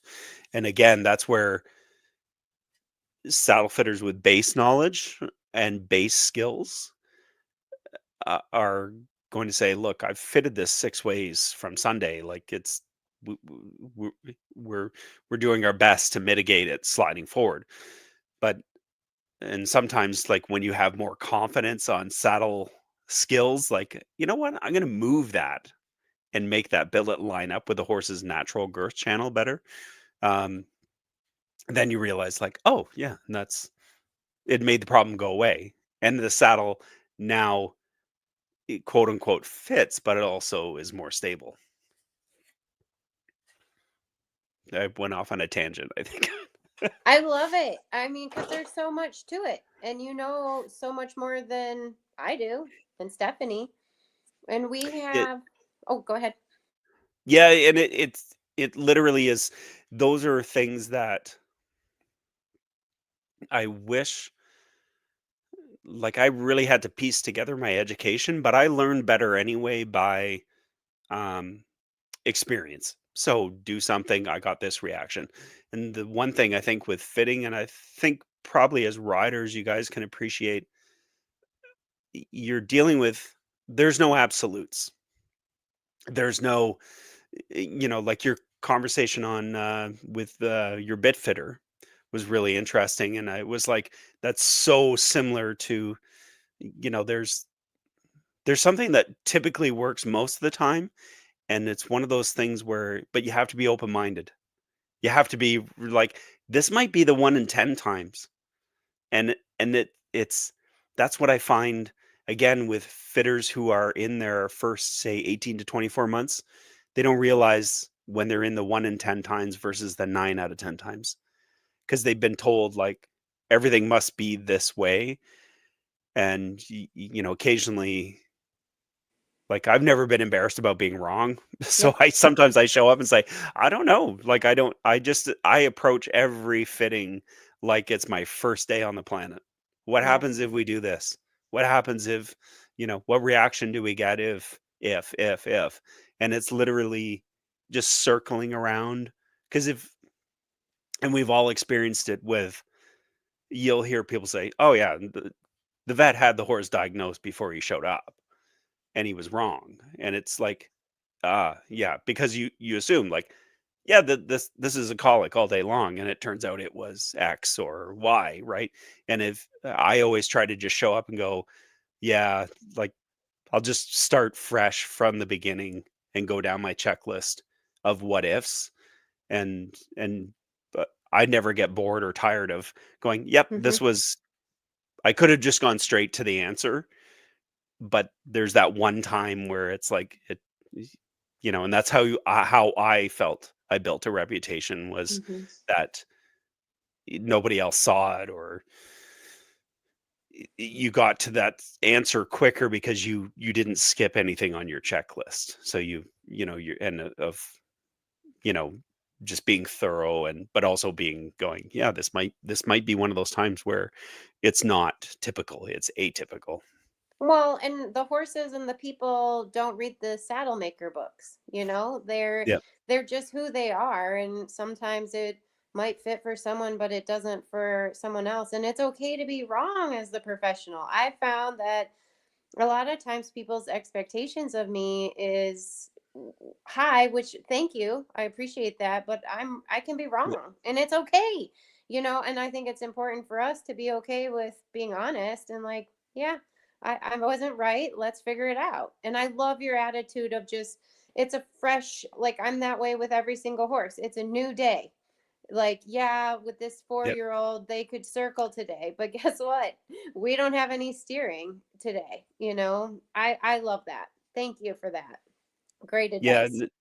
I just think it's really important, especially to have any longevity in the industry, in the horse industry in general, because I th- what I've seen with all the advertising with saddles sometimes, or just we, we we're not as careful to promote that, and we're more like, um you still hear statements of like, designed for, we designed this saddle to, and I'm like, well, yeah, that's a blanket statement. It's going to mislead some people into thinking, this half pad, this girth, this, whatever is going to fix whatever, and it doesn't. It might sometimes, it might most of the time, but there's no every time. That's for sure. And Steph, did you have a question? Go ahead. I was just going to ask, Sue had asked in the chat here, is there like a best leather to use in making a saddle. And this is a good thing I actually wanted to circle back to. There's buffalo leather and there's all these different leathers, and I think some are a lot sturdier than others. We touched briefly on ones that are super grainy, get really dirty really easy, but are there some leathers that just wear out fast and some that are just way more durable? Yeah, I mean, and this is English side of things. So, um, for me, if you're building a saddle or want to buy a saddle for longevity, um, there's benefits and uh, not so great benefits. Like e- the thicker, stiffer leathers. Once your saddle breaks in, that's that 20-25 year saddle. Um, the saddles that are predominantly more calfskin, so really thin, supple, soft, they feel amazing. And you're very close to your horse, and it just wraps around everything, you and the horse. But that's not typically something you see lasting 20-25 years. Um, so typically the softer, more supple leathers are. So what's more important to you? And that's like that those old school German saddles that you still see kicking around, and they're never going to die. But I've had old school professional riders say, "Oh, thank goodness things have progressed to these soft, supple leathers," because like it back in the old days, a new saddle was not the flex it is today. It literally was like a world of pain until it got broken in. Like, I'm exaggerating, but it literally was. I've read like old school English uh books. I love reading the history of the industry and stuff like that. And literally, it was grooms that got to ride in new tack. And once once they broke everything in, then the farm owner, trainer, whatever, would take the saddle over. So it literally was not a flex having a brand new saddle. It was, and if you imagine that with how dressage boots used to be made, where you could hammer nails with, like, everyone wanted whalebone and stiffeners and like super stiff, hard everything. But everything lasted. Like, I was in France, at the Cadre Noir, and there's a trainer there. I have a beautiful picture of these boots, and I'm like, "Oh, if these boots could talk." And he's like, "Yeah, because they're 100 years old." I'm like, "What?" Is like, I thought these were just, he's like, "No, no, no.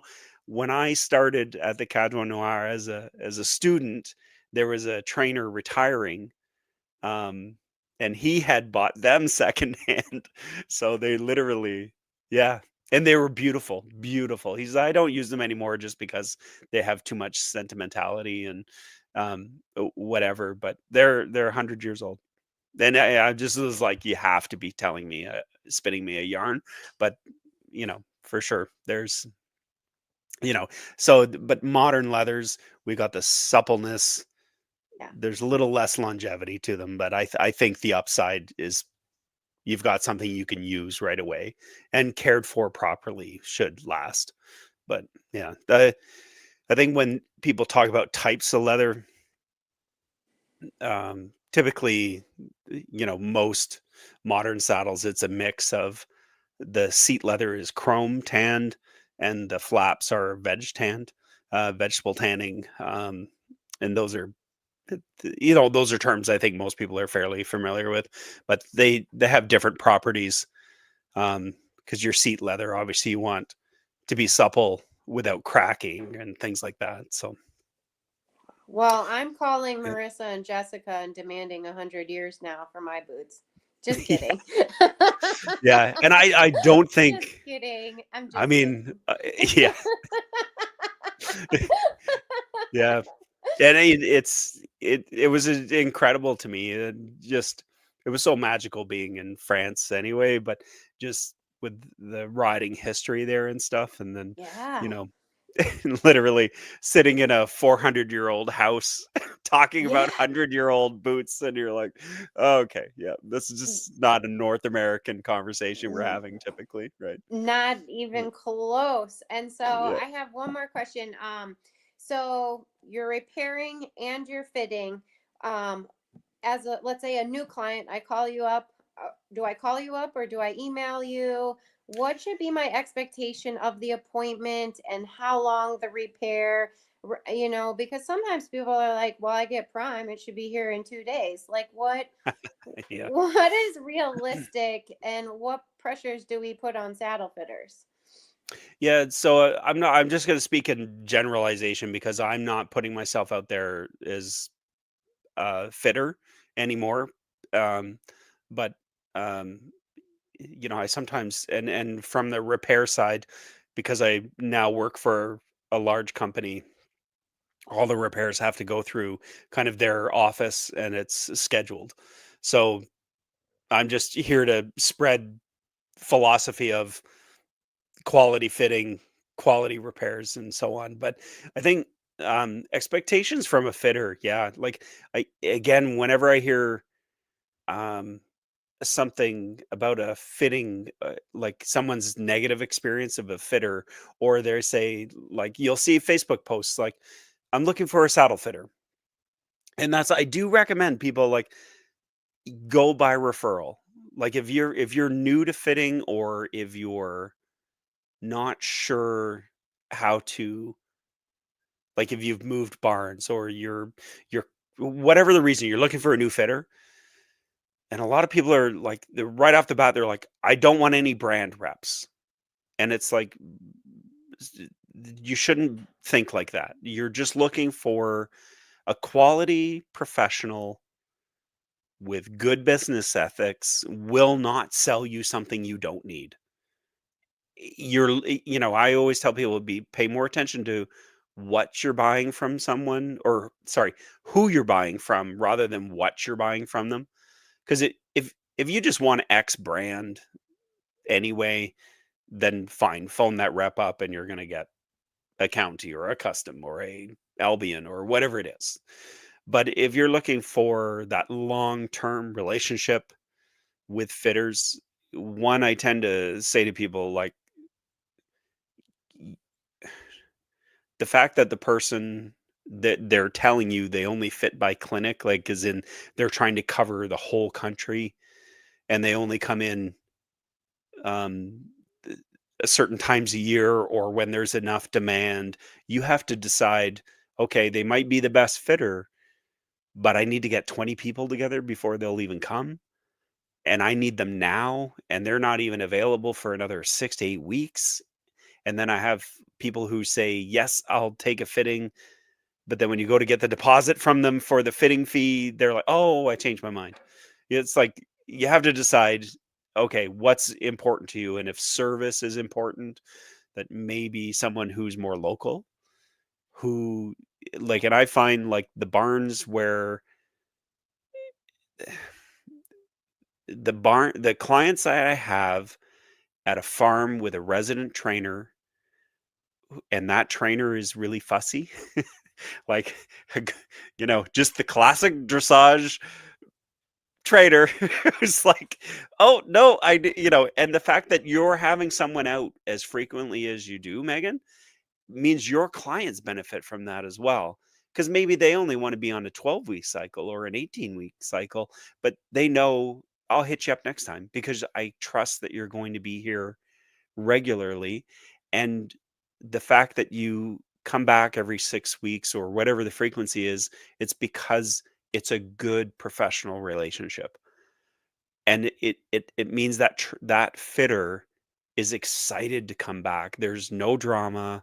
There's no and because you're proactively fitting, any problems that might creep up are small rather than the like no saddle fitting problem creeps up overnight. And it's generally because you were asleep at the switch, something underlying, or you honestly thought, like, how many times have I showed up going, we've had his hocks done, we've had this done, we've had that done, we're just going to get the saddle checked to. And I'm like, yeah, maybe you should have called me first or sooner, I don't know. But that's reactive fitting, and you need to find a fitter who wants to be proactive with you. So, because some fitters are like, I'm not coming back that often, I don't, some aren't, they want to go where it's more profitable, maybe, or what have you. So it's really about finding. And if you have a relationship with a trainer, that typically flows down to, they have a farrier that they trust, they have good quality, they're on a dental program, they're on massage therapy or body work in general, I just call it. And those good quality fitters tend to gravitate towards farms that have good programs in place. So again, it starts back with, like, who did you surround yourself with? Because if you're at a farm that where saddle fitting isn't just, no one's bought in, and you're the only one getting your saddle fit, and what happens, I find, is that the efforts of the fitter sometimes get undermined by the next lesson you have, and the trainer just goes, oh, I don't know, I don't like the balance of the saddle now, or because there's no trust. Like, I like the point where the trainers are like, if Christian did that and set it up that way, it's for a reason. Let's work with it. Or maybe send him a message and ask, but it's not an immediate dismissal of it. But yeah, so expectations of a saddle fitter should, you know, I always get a little leery. It happens, and when someone you don't know, you go to a farm, you're fitting a saddle for someone, and someone literally is like, "Oh, are you a saddle fitter? Do you have time to check mine?" And it's mixed emotions. I'm glad you're Yeah. asking, but you don't know me, and you don't know whether I'm any good at what I do. I'm more happy if you just said, "Do you mind if I watch for a little while? I'm looking for a fitter, and I want to see how you treat this person." And I recommend people do that. Like, ask permission. Like, can I just watch your fitting? Because sometimes, what I find clients, it's a mix. Like, it's like when you go for a haircut, not that I have to worry about that, but sometimes, or literally, or anyone who goes for physio on themselves, it's like, some intake of things are like, do you like to talk during your session or do you not? And so I have some clients who are like, I don't want the history of saddle fitting. Like, I just come, flock the saddle, and leave. And I actually like that a lot too. But you have to decide, like, s- would that leave me feeling like, oh, he didn't speak to me, he didn't communicate what was wrong, or why he added flocking just under my right seat bone and not the left? The mystery to everybody, right? But it's like, if you really want to know, if you want someone to be like, I'm going to do the following and here's why. And I tend to be like, people to be like, does this make sense to you? Like, I'm not going to do anything to your saddle without you going, yeah, no, that the light bulb's gone off. That makes complete sense. Why we're left cantered apart is squishy now, and it never used to be. And it's like, this should help with that. Like, and I want people to be. So you have to decide, like, do you want a mini educational clinic with every fitting? Because some fitters, they can't wait to tell you all about what they're doing. Um, so having a saddle made is another thing. Like, you really need to understand what are you hoping to get out of it, because I think a lot of people, you can see just on used saddle market, saddles that are almost brand new being sold very quickly. That to me is, it's not a great sign. It means somebody rushed in, or somebody failed. Like, it's, I wouldn't say it's a win for anybody, the client or the seller or the brand.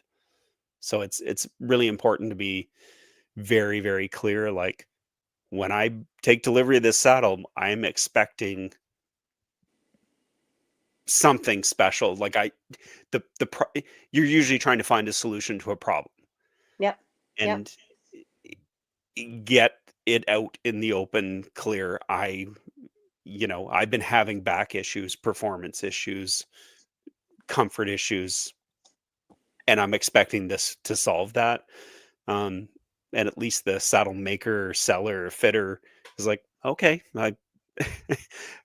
again, an ethical one will tell you, I don't think that that's ever going to happen, because I think, having watched you ride Mm-hmm. and your training program, that it's probably not just your saddle.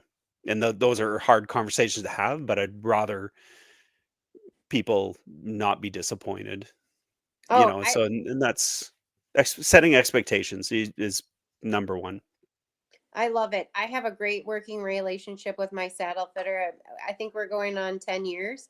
And I do always love to joke with her that it's Magical Tuesday and I expect the perfect balance and to fix all the rider horse problems. Yeah. Or, and I'm totally joking, like, oh, it's the saddle fitter's fault today, like, but I think that's important, like the unrealistic expectations that sometimes we put on you. And also, like, it's such an art to it, and not to have an appreciation for you, but I don't want to always know everything that like you said, to have Yep. a good basis, and then I'm going to let you do your job, so as my teammate, right, to improve. Yeah, exactly. And that's the most fun that the professional fitter can have, is when they're in an environment where there's trust, Oh because yeah. it's a horrible feeling when you think, okay, I'm just waiting for that 2 lessons later or 2 weeks later, whatever, then it's like, when you're in the area, I need you back. It's still not right. And it's like, that will happen sometimes, but Hmm. it's really important that it's like, no, no, no, in an environment where you're respected and trusted and it's mutual, that it's a great working environment. Oh, I love And her, and yeah, sometimes I'll just say, like, I think I'm getting in my head. Will you check the saddle? And she will tell me, like, Megan, the saddle is fine. Like, I'm not adjusting it. I see what you're talking about. I'll get it in 6 weeks. So again, the- someone yeah. someone I can trust, This that. is what I was getting at earlier, when it's like, when you have a high frequency rate of, like, you're when you add just a pinch too much something to a recipe, Yep. and it's like, oh, a little bit of salt must be it's good. I'll put more in, and it's that micro adjustment. It's that time when you say, look, it just doesn't need anything right now. Yeah. We'll catch it the next time, because there's nothing here to hang my hat on. And that can't happen without mutual respect, Yeah. because again, like, saddle fitting, it's the easiest money. You've got it, and I mean, being facetious, but when you have a rider who is dedicated to wanting the best for their horse, there you become a little easy to sell to. Hmm. Like, Hmm. hey, there's, you know whatever, we could do this and maybe get, like, or like, I read literature that maybe if we did this or that, like, and it's just becomes a, like, let's spend more money. Right. And it's kind of nice to have a fitter who's like, no, this is as great Yep. horse saddle rider combination as we can get. Like, there is no it Yep. X fancy thing that you could buy that's going to, do this, or can, flocking when it doesn't need it. And that's what happens sometimes, is you you know uh, when riders are in their head, and the fitter doesn't feel confident to say, you don't need anything." Yeah. Like, it's when they go ahead and do it, and then there's this, "It's never been right since," and I equate it to when you're on the highway, on expressway, like freeway, and you miss your exit. Yep. It's like, and then you realize the next exit doesn't have an on ramp back on, or like it literally is like you've just lost an hour. And it's sometimes with fitting, I love creeping up on a solution rather than like it. And it's like when we have like new clients, like when there's multiple variables, and I'm like, you know what, that we're only going to address the major variables. One radical changes in balance and fit and stuff can make your horse sore because Mhm. it's moving freer than it ever has done before. And everyone likes that sensation of a horse that, and then you find out, oh yeah, they're using muscles they haven't used in a while. Yeah. And yeah, presto, they're sore again. So let's just slowly creep up on perfection, if there is such a thing. But it it literally is, once you change a bunch of things and you don't know what worked, and you don't know what got a big impact result, or yeah, he's less stressed, but there's still something, and then we know, oh, we can, so it's nice to just have that relationship where you're like, yeah, this isn't a We're one good. and one and done thing.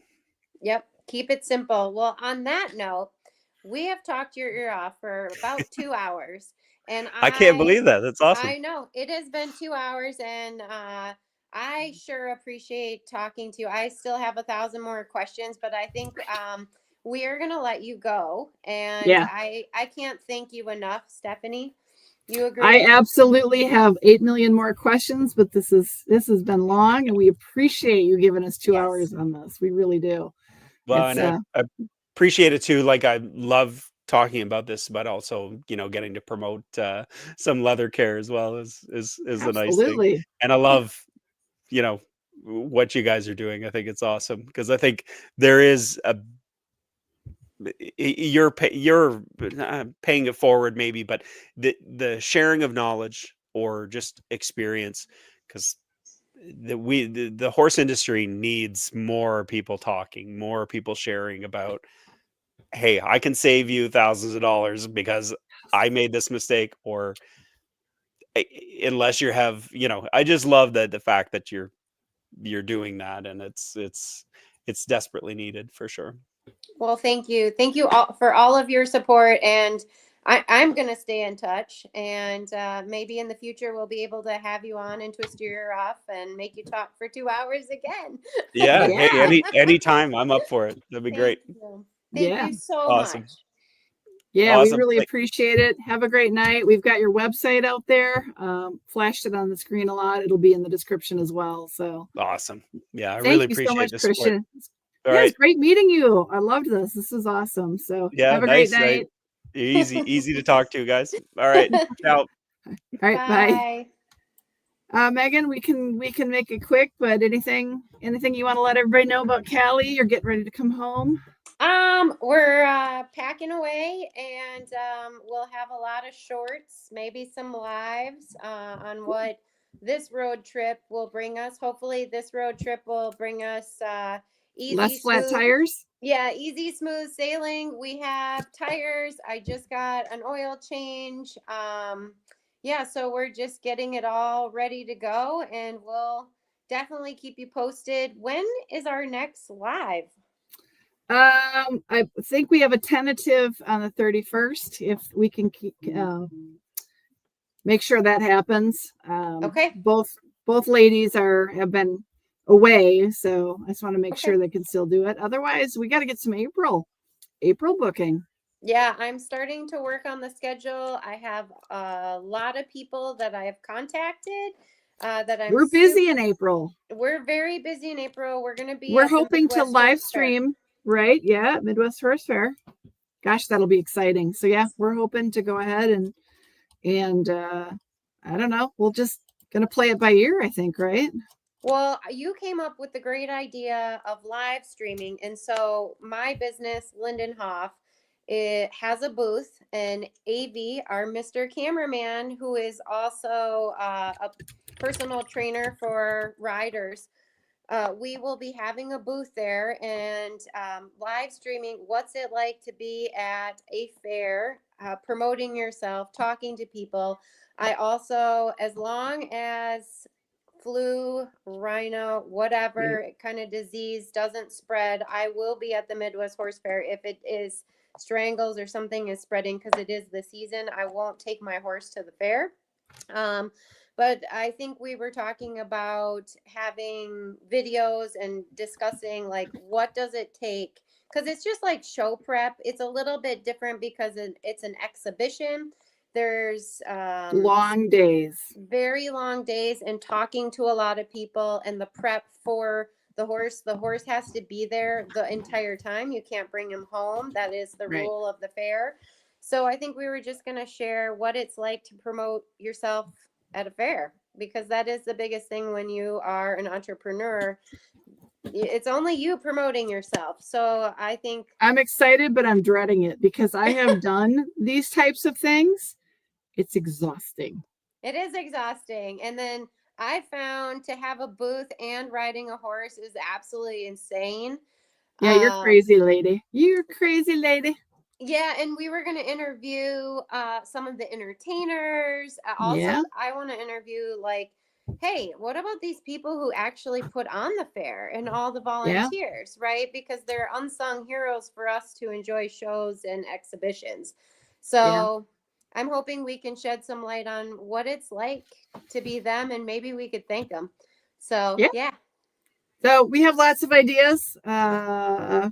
We're hoping that amongst all the chaos, we can make that happen. But And yeah, what how about long you? How's your eyeballs? I have eyeballs. I have distance vision. Yeah. I have distance vision, but the close up is very blurry. Par for the course when they carve like a pumpkin into your eyeballs. But yeah, it's good. It's good. Clarity of vision now. It's wonderful. Awesome. Well, it's going to take some time to heal, but you know, we're getting there one day at a time.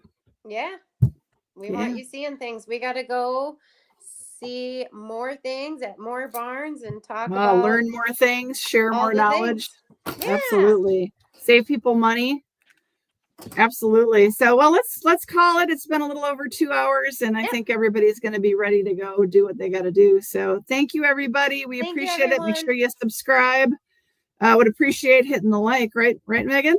That's right. Make some noise. Bye, All right. guys. Bye, guys.